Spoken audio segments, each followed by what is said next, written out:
So here we have one DIY adjustable column mill. And now I have 17 inches of adjustment on this mill head.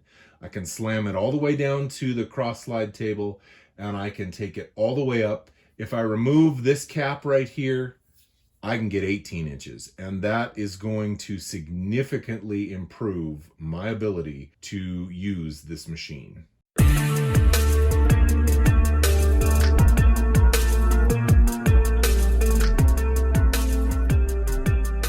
Greetings, fellow DIYer, and welcome to my video. So this is my mill. It started life as a 3-in-1 mill lathe combo. It's a whole video on that where, not a very good video, it's kind of short and doesn't have a lot of details, but there is a video on that where I removed this mill head and fabricated up this base to tie the mill head into this cross slide table, and then I've got a treadmill motor in the back powering it. This modification is fantastic. I was able to tram it, get it very accurate. I have used it more after doing this than the previous 13 years of it being a combo machine combined. It's just so much easier to work with and so much easier to set up. Problem I'm having with this is in height adjustment. When I first designed this, I came up with a system where there's an extra plate underneath the cross slide table that I was going to use 1, 2, 3 blocks to raise the entire thing 1 inch, 2 inches, or 3 inches.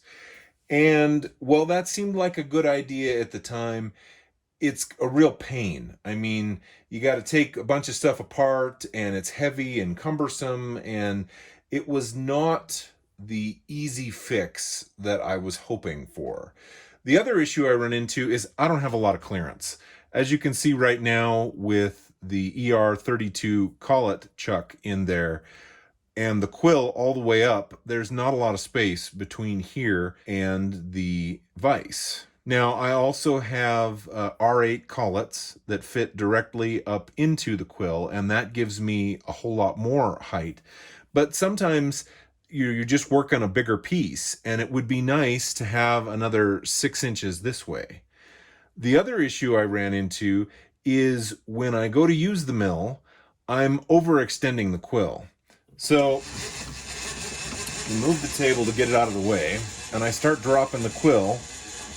Rather than resetting things up and raising things, raising the vise, raising the piece that I'm working on, this is what I end up doing. It's not the correct way to do it. It's the lazy way that I end up doing it. And as you all know, the further this comes down, the less accurate the cuts become. This starts wobbling all over the place. You also run a higher risk of breaking in mills. So even though I'm extremely happy with this, good is never good enough. I was spending some time on the 3-in-1 mill lathe combo Facebook page that I'm part of, and there was a gentleman there who had a 3-in-1 that there was a kit he purchased that allowed him to retain it as a 3-in-1, but it removes this piece right here and makes the mill head itself, just the top half, move up and down. And there's some major advantages to that. This right here is a swivel that allows you to swivel this out of the way, and that is not a good thing. All that introduces is less rigidity into this system. So by removing all this, you are adding more rigidity. By making it so that you barely have to extend the quill, you are adding more rigidity. So it's a brilliant plan to create this mill head that can be raised and lowered. And that is exactly what I'm doing with this setup. Inspired by the pictures that he posted, and also inspired by his suggestion of using linear rails, I figured, why not dive in? I purchased 4 linear rails that each came with 2 bearings. And the plan was to use all 8 bearings to produce a carriage that this mill head would fit into and allow me to raise and lower it so that I can get the work very close to what I need to. And then, if I've got to extend this a half an inch or, a little more to adjust my depth of cut, I can totally do it. But there should not ever be a reason in the future for me to be extending the quill this much. Basically, I'm taking this machine that is already very good and making it a lot better. Now, I know what you're saying. You're like, this is a lot of effort for a 3-in-1 machine. I am a fabricator, not a machinist. There are very few times where I got to cut things within a thousandth of an inch. So having a tool that is super accurate is not as important to me as having a tool that is very functional. Plus, I like DIY projects and I like the problem solving involved in DIY projects. So that's where this project came around, and I am going to put together this video. This will be phase 1 of the project. So I'm going to talk you through all the challenging things that I ended up doing to be able to get things lined up and keeping the linear rails parallel and all that kind of stuff. And then phase 2 will be once I actually mate the adjustable column that I have fabricated to this machine. So as I started this project, accuracy was obviously very important. You need the bearings to be perfectly lined up. You need the columns to be perfectly parallel. And there are a lot of ways to achieve that, but most of them are not very easy. I think a lot of people would approach this problem by building the framework first, by mounting the rails, getting them as perfectly parallel as they possibly can, and then building the carriage to go inside the rails. But to me, that seemed like the hard way to do it. I decided the simplest way would be to build the carriage first, and then I could put the rails in the carriage, and that would allow me to position everything correctly on the top and bottom plate based on the carriage. So basically keeping in mind that by aligning everything to the carriage, it's going to be accurate at both the top and the bottom. Now, the carriage itself is made out of angle iron. This is 4x4 angle iron.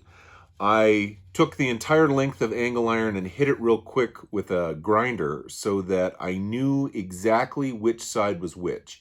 I did that so that I could reference this side in the same direction for all 4 pieces. I didn't want any variation in thickness or other manufacturing tolerances to stack tolerances and cause issues. So that was the first thing that I did. The second thing I had to do is each bearing has 5 holes, 4 mounting holes and a lash adjustment. And I needed a way to transfer those 5 holes onto my angle iron, have them be lined up perfectly, and also have everything line up from one piece of angle iron to the next piece of angle iron. I thought about this for a while and I ran a lot of ideas through my head. The first idea, what was the simplest and also the hardest idea, would be to just take this piece of angle iron and put it in the mill and use the mill to perfectly align those holes. The problem with that is my mill is not very big. And this is not only big, it's quite cumbersome because of it being 4 inches in 2 directions. I thought about taking 2 pieces of this, setting them together to form basically a piece of square tubing, tacking them, and then that making it just a little bit easier to mount it in the mill. But again, any variation that you get, if this is off slightly in relation to the other piece just like this, then it's going to throw things off in the mill. Ultimately, what I decided to do was to make a template. This I made in the mill. I used the DRO, got the holes lined up perfectly. Not those holes. I measured incorrectly, and my first go round, the holes were wrong. Anyway, I got the holes lined up and got everything the way it needed to be. And then now I can use this as a template to transfer it to the angle iron. To transfer it, what I did is I used some 1, 2, 3 blocks and put them up next to the angle iron. Now what's important here is the bottom piece of this angle iron is the reference point for everything that I'm doing. Because these 4 pieces of angle iron fit together based on this bottom edge, everything needs to be based on that edge.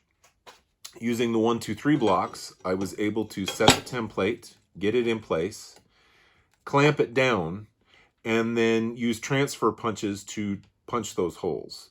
Once those holes were punched, I was able to drill them out. From there, I flipped the template around, did the transfer on this end, and that gave me 1 piece of angle iron with 10 holes and everything lined up just the way it needed to be. From there, I took my next piece of angle iron, brought the 2 together, clamped them down, and then transferred my 5 holes and transferred my 5 holes. Rinse and repeat for 2 more blanks, and that gave me 4 pieces of angle iron, 10 holes apiece, and all the holes were roughly in the same spot. Now, because of using a transfer punch technique instead of putting it in the mill, and because of the bearings not being perfectly drilled and tapped, I did run into some tolerance issues. So the very next step was to mount the bearings to these and then put it on the rails so that I could get everything lined up. And I found that because of the tolerances of the bearings, because of holes wandering a little bit when I drilled out my angle iron, I found that a few of the holes were off by as much as 5 thousandths. Now, I would say that most of my holes, at least 3 out of 5 for each bearing, were dead on, but a few were off a little bit. And so I was able to do some file fitting and get everything lined up. So this is the heart of this project. These 4 rails started out as 1,000mm linear rails. They did not have these end caps, and the aluminum went all the way to the end. I cut them down to be right around 31.5 inches.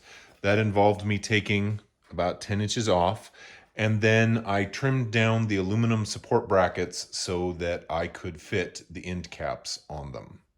So here's how the carriage came together. Once I had the bearings mounted to the angle iron, I actually used a shaft to align this bearing with this bearing and the back bearing with the one corresponding below it.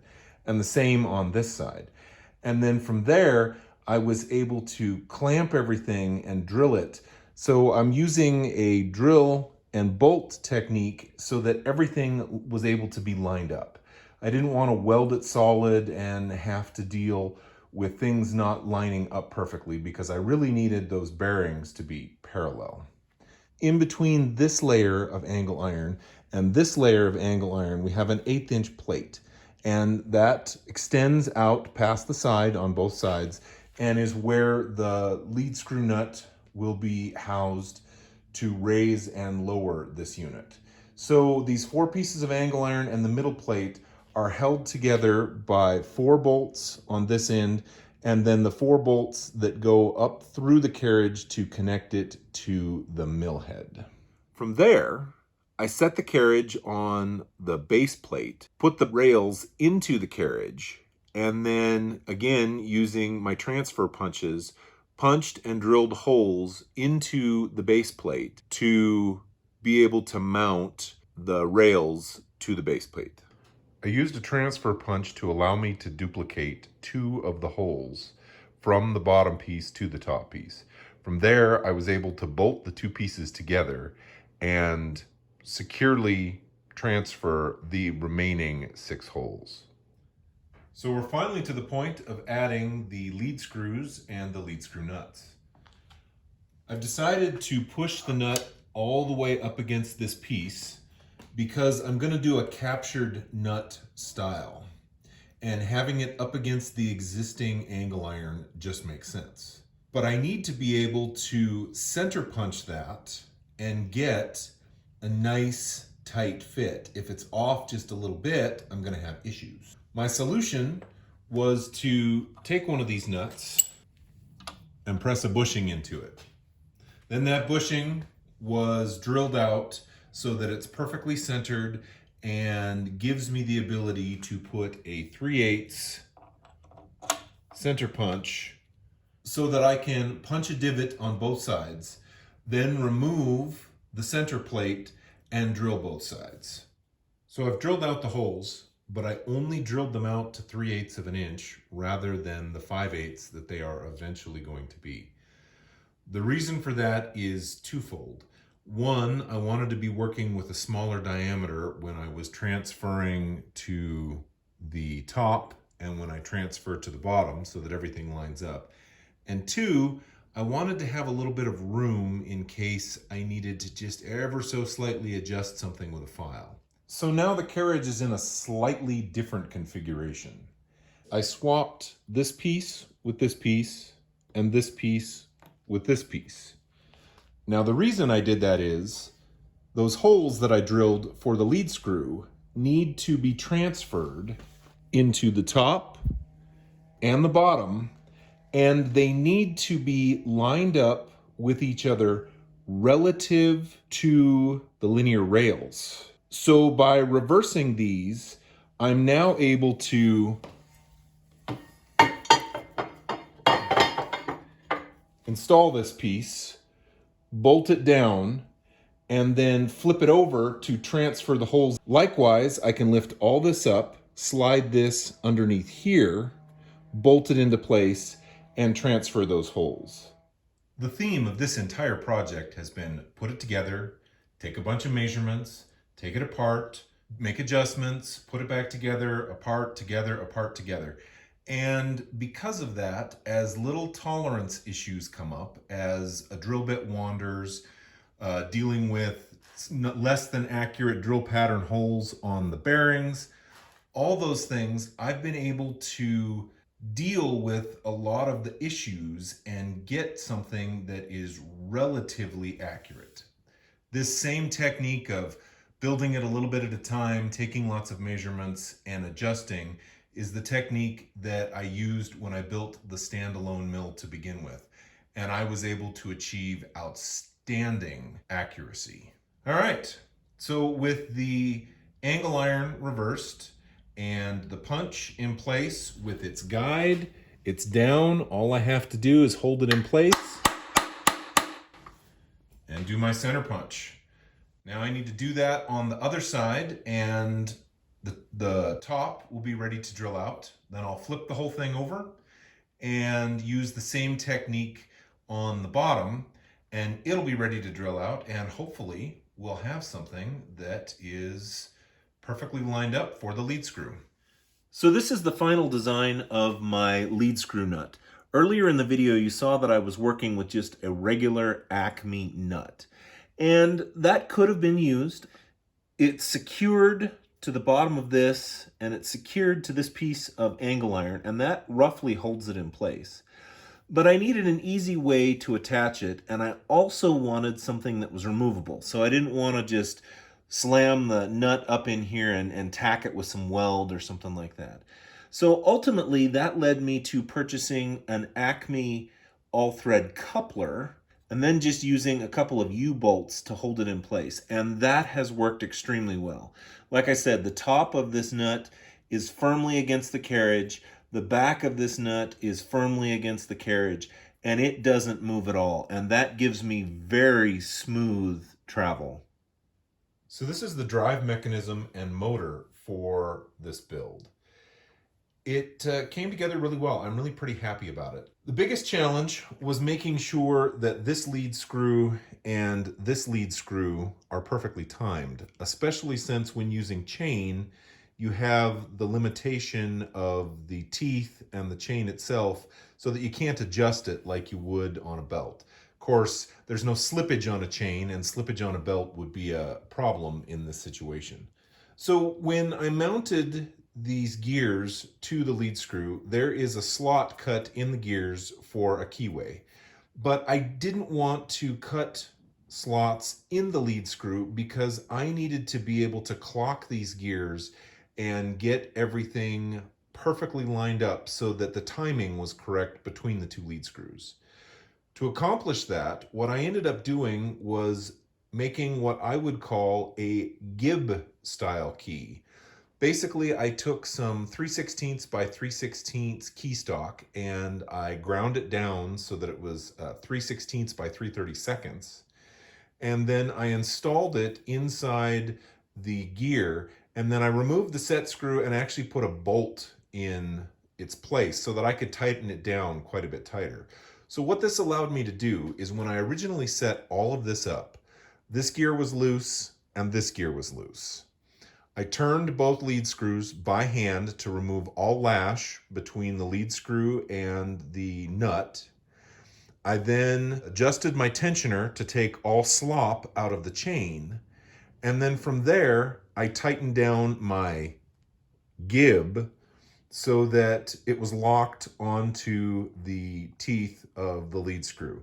And that's what allowed me to time everything correctly and get the lead screws working in tandem. So this is my bearing system. I have tapered roller bearings sitting in their races, and then the races are pressed into these steel pieces that I machined and have bolted in place. And then all I have is just a shaft sleeve attached on top to hold it all in place. Now eventually this is going to be thoroughly greased, and then I'm also going to use a ball joint boot to cover this up so that once there's grease and stuff in there, we're not having to worry about chips and other metal pieces getting into this. But having this tapered roller bearing really reduces friction, and it takes the load, the weight of the mill head and the weight of the carriage, and it distributes it really well. And it makes for a super smooth action.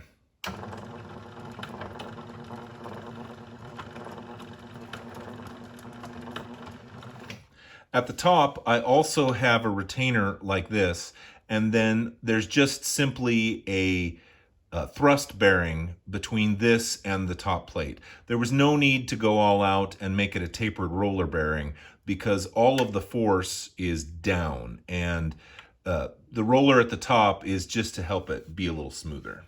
So there it is. Phase 1 of my adjustable column mill is basically done.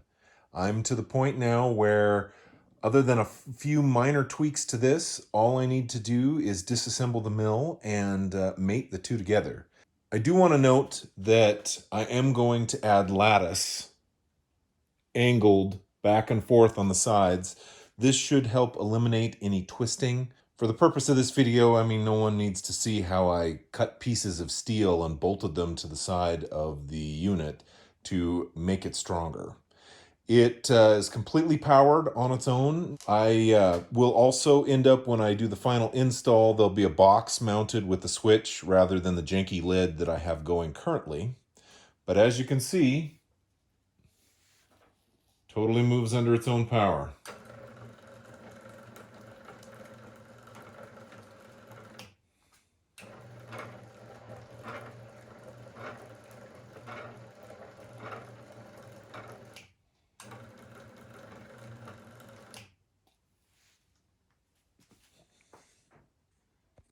If you like what you've seen, please click like.